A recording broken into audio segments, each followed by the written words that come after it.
77,200. Back down to the action, and we can see that. Let's see, where's the button now? I think it's in front of Cascarino. No, this Marinhold guy started playing poker for matches. Well, he's not playing for matches today.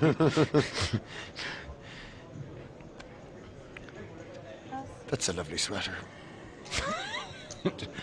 Well, I'm sure it was a Christmas present. You wouldn't get knocked down if you decided to walk down the street after a few pints, would you? Ooh, this could be tricky. DeWitt's got the Cowboys. O'Connell's woken up with the Cowboy hand. To the 10, to the 10, to the 10, 10, 10. We rose to 11,000 total. All in? Oh, wow. Oh, there are the two words O'Connell, you can be sure, did not want to hear so quickly come out of DeWitt's mouth. Another 20,000 into a 45,000 pot. Oh, this is, I think O'Connell's going to call here. 20,900. You know, he's getting 2 to 1 about, over 2 to 1 about his money. I mean, he could be up against Ace King. He could be up against an under pair. You know, O'Connell has been seen to be one of the players at this table who's not afraid to mix it. So, you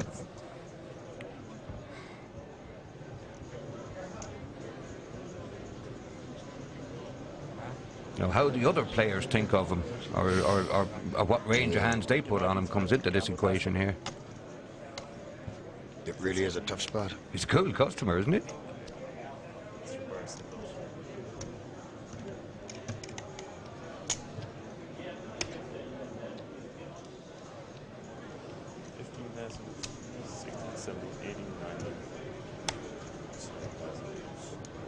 Feeling it's pretty much most of his stack. I think he might have DeWitt covered. Well,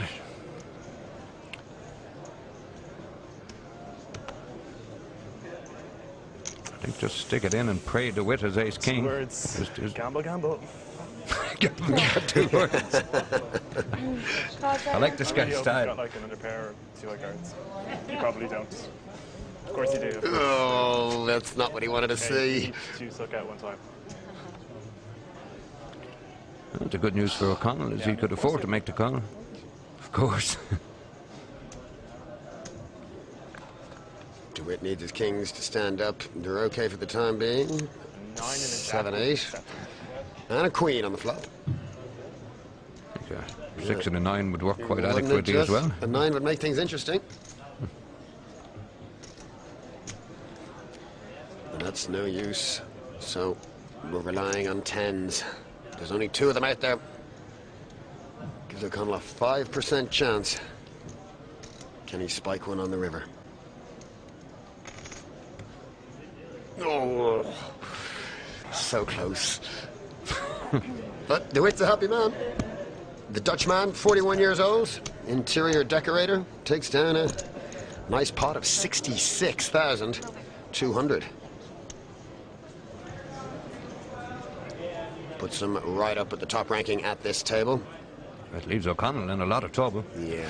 I think it looks like he's only got a blind or 2 left.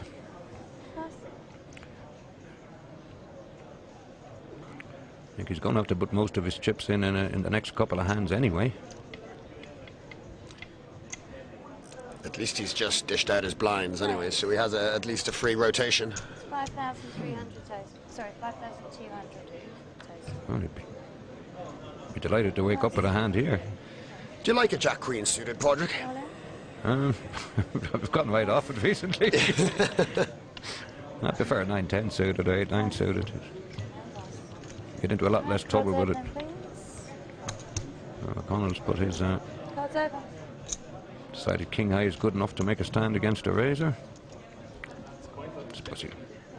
Some would have waited for another few hands. Yeah, it's not the biggest monster, but he still is at 33%.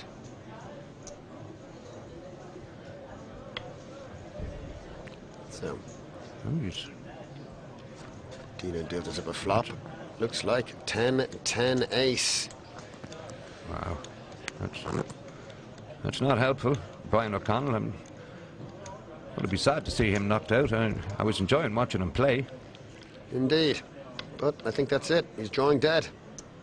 After the Turn River falls, the river irrelevant. And so we see 25-year-old Brian O'Connell from Limerick step away not only from our feature table, but from this year's Paddy Power Poker Well, there's Irish some Open. good players at the table, definitely. So Cara Scott's a very good player, one of the best female players I've actually played against, and can also be quite distracting, if I'm honest about it. So I think that's the reason I lost at least 10k chips to her. So yeah, there was definitely some good players there, but also in these tournaments there's always a good bit of value as well, so it's nice to have that.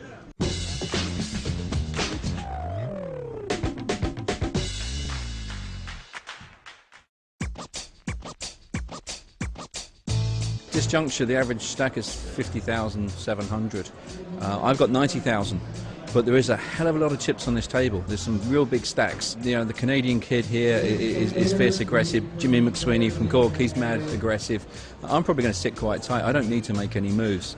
But some of these guys like being on television, like to make moves, like to be seen. But there's so many chips on it, really, they should all sit back, but they won't. I'm well used to TV cameras. You know, it's nice to make these outrageous plays and look really smart when you re-raise someone with nothing, but this isn't the kind of tournament to be doing that. There's still a lot of people left. There's a long way to go.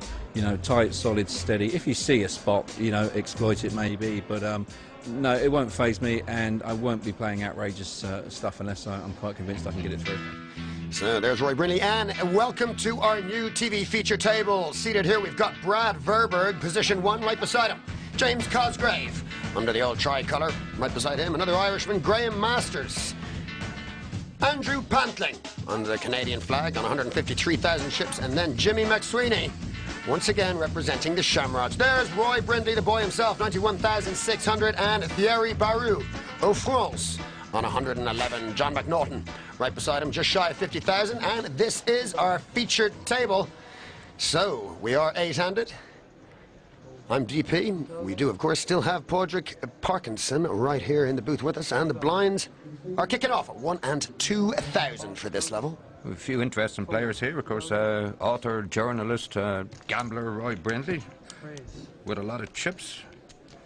Graham Masters, from the famous Masters poker-playing family in Dublin. Only 28 years old. Jimmy McSweeney, I think he's the guy that won in Killarney a couple of months ago. Certainly a guy called McSweeney won. I think I was in Dublin by the time they got to the final table. A lot of Irish faces here. And not forgetting John McNaughton from County Antrim, a 35-year-old farmer. Now seated on the televised table. So here we go. Masters has himself a pair of pocket nines. McSweeney, the 8-5 suited.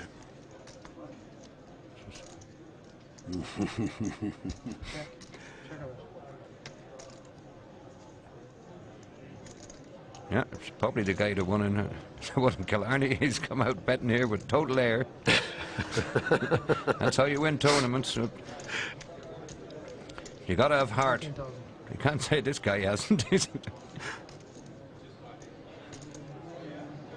Happy days for Masters. You've just hit top set and someone's betting into you. Full house even. Yeah, of course it is. The fours as well, of course. Give him a full house.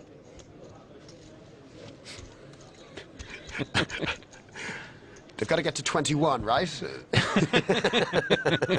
Yeah, that's it. Bust.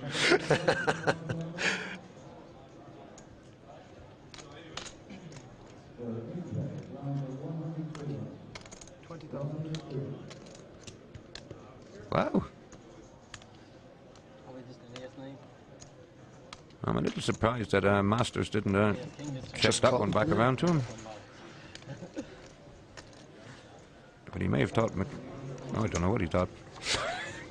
Well, you'll have to ask him that. Yeah. Couldn't have been scared of a pair of fours.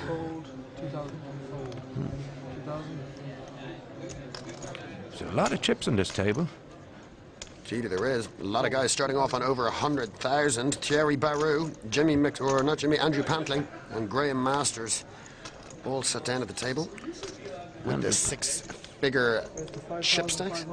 I think Andrew Pantling is, as far as I know, he's a pretty big online player. Likes to play heads up online for serious money, so he's not going to be fazed by this event. Now the pair of nines show their face again for Cos.